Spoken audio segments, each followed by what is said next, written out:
मैं doctor Sitaram Chaudhary, associate professor, department of political science, government college Kishangarh Ajmer. आज हम BF आर्ट सेकेंड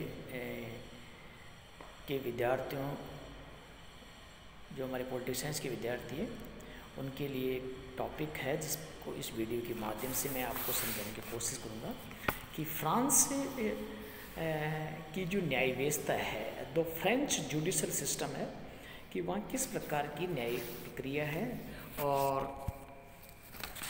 वो किस प्रकार से अलग है। एक बात तो मैं इस पहले अपना बात रखूँ उससे पहले मैं स्पष्ट कर दूँ कि ये हमारे लिए एक इम्पोर्टेंट है कि फ्रांस में दो प्रकार के न्यायालय हैं, भारत के अंदर नहीं है।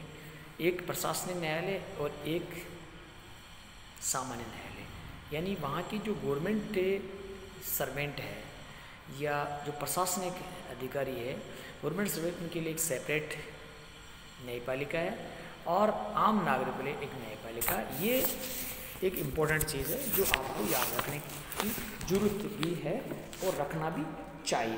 फ्रांस में स्पष्ट तय न्यायालयों के दो वर्ग हैं, जिन्हें सामान्य न्यायालय और प्रशासनिक न्यायालय के नाम से जाना जाता है, जिनमें प्रत्येक के अपने न्यायाधीश क्षेत्राधिकार प्रणाली है। ये मुनरो का कोटेशन है।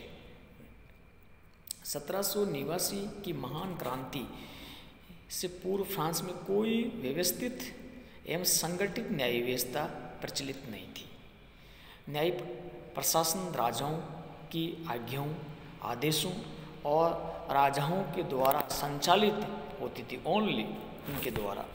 एक क्रमबद्ध संगठित व संपूर्ण देश में एक रूपता की विशेषता से मुक्त न्यायिक प्रशासन का अभाव था और कानूनी क्षेत्र में इतनी विभिन्नता पाई जाती थी कि उसे न्यायिक व कानूनी व्यवस्था कहा जाता था। इस व्यवस्था की ओर अंकित करते हुए प्रसिद्ध विचारक वॉल्टेयर ने कहा कि देश में एक ओर से दूसरी ओर तक जाने वाली यात्री को कितनी बार थोड़ा बदलना पड़ता है, उससे अधिक बार के कानूनों को बदलना होता है। फ्रेंच राज्य क्रांति ने न्याय व्यवस्था को और अधिक तहस नहस करके बिखराव की ओर अग्रसित कर दिया और राज्य क्रांति के बाद फ्रांस की न्याय व्यवस्था एक विधि पद्धति में सुधार के अनेक प्रयास किए गए, लेकिन कोई भी प्रयास सफल नहीं हो पाए।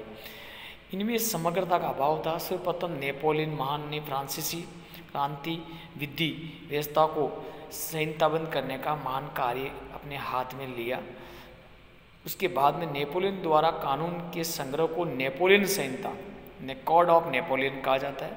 आधुनिक फ्रांस की विधि व्यवस्था नेपोलियन संहिता पर आधारित है। यानी नेपोलियन का बहुत बड़ा योगदान है ये जो न्यायिक व्यवस्था को स्थापित करने का में है। परिस्थितियाँ बदलने के बाद 190 वर्ष में संशोधित होते रहे, लेकिन इसे पूर्णतया ठुकराया नहीं जा सकता और धीरे धीरे फ्रांस के अंदर एक न्यायिक व्यवस्था का एक संहिता बनकर तैयार हुआ। फ्रांस की न्याय एक वैधानिक व्यवस्था के विकास में रोम की वैधानिक पद्धति, फ्रांस की प्राचीन सामंतवादी व्यवस्था, फ्रांसीसी राजाओं द्वारा निर्मित 1789 की क्रांति द्वारा नेपोलियन संहिता की महत्वपूर्ण भूमिका रही।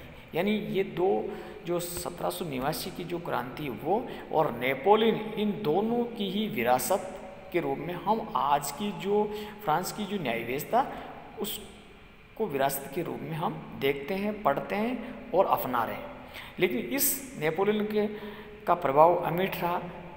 उसी ने प्रथम बार फ्रांसीसी विधियों को संहिताबद्ध किया और वही संहिता आज तक प्रचलन में है। ये फ्रांस की जो एक तरीके की जिसको कह सकते हैं अपने कि वहाँ की जो हिस्टोरिकल बैकग्राउंड रहा इसका फ्रांस की जो न्याय व्यवस्था है उसकी कुछ विशेषताएं हैं। उसकी जिसको हम कुछ बिंदु लिखित विधियाँ, एक तो वहाँ पे जो रिटन लॉज है, फ्रांस में विधियाँ पूर्णतः लिखित है।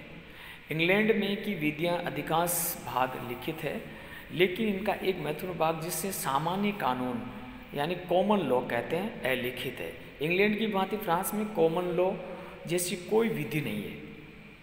अपितु फ्रांस में एक भी ऐसी विधि नहीं है जिसको 57 नहीं हो, यानी टोटल रेटेंडेड है। 2 प्रकार के न्यायालय हैं, the type of Cortés. France में 2 प्रकार के न्यायालय, प्रशासनिक न्यायालय और सामान्य न्यायालय। प्रशासनिक न्यायालयों में शासन से संबंधित विवादों का निर्णय किया जाता है और सामान्य न्यायालयों में सामान्य जनता से संबंधित मैटर आते हैं। संवैधानिक विधियाँ, यानी फ्रांस में अधिकांश विधियाँ संसद या अन्य किसी संगठित सभा द्वारा निर्मित की गई है, यानी रूढ़ियों प्रथाओं का उनमें कहीं कहीं और बहुत कम समावेश है। वहाँ न्यायाधीश निर्मित विधियों का विकास नहीं हो पाया क्योंकि प्रत्येक न्यायालय अपना निर्णय देने के लिए स्वतंत्र है और वहाँ न्यायालय पूर्णकालिक दृष्टांतों से बाध्य नहीं होते हैं जैसे भारत के अंदर है। प्रशासकीय अंग, एडमिनिस्ट्रेशन ऑर्गन, अमेरिका और भारत में न्यायपालिका प्रशासन में स्वतंत्र रहते हैं, जबकि फ्रांसीसी न्यायपालिका को मूलतः प्रशासकीय अंग माना जाता है।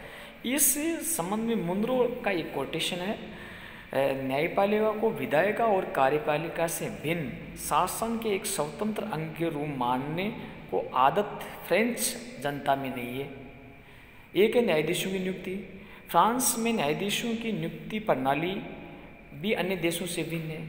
प्रतियोगिता परीक्षाओं के आधार पर उनकी नियुक्ति उच्च न्यायिक परिषद द्वारा होती है। ये बहुत इंपॉर्टेंट है, यानी वहाँ पे भी न्यायाधीशों की जो नियुक्ति है उसको कॉम्पिटिटिव एग्जाम फाइट करना पड़ेगा। उसके बाद में एक परिषद बनी हुई है, न्यायिक परिषद, उसके द्वारा उनकी अमेंडमेंट होगा उनका। न्याय पुनरीक्षण का भाव, न्याय पुनरावलोकन का भाव है। संयुक्त राज्य अमेरिका और भारत में न्याय पुनरावलोकन का है, लेकिन फ्रांस के अंदर न्याय पुनरावलोकन जैसी संस्था जैसी व्यवस्था वहाँ पे नहीं है। तो ये एक फ्रांस की जो जुडिशरी सिस्टम है उसके बारे में मैंने इस वीडियो के माध्यम से अपनी बात रखने की कोशिश करी और आगे हम और भी इन तीनों चारों कंट्रीज़ को, इंग्लैंड, अमेरिका, जापान और भारत, फ्रांस, स्विट्ज़रलैंड, चाइना, इनको सबको मिला के एक जुडिशरी सिस्टम पर एक कंपैरेटिव यानी तुलनात्मक रूप से, कॉम्पिटिटिव रूप से, तुलनात्मक रूप से हम एक स्टडी करेंगे। और मैं अपनी बात इस अगले वीडियो में इस तरीके की बात रखूँगा जिससे विद्यार्थियों को ज़्यादा लाभ मिल सके। धन्यवाद।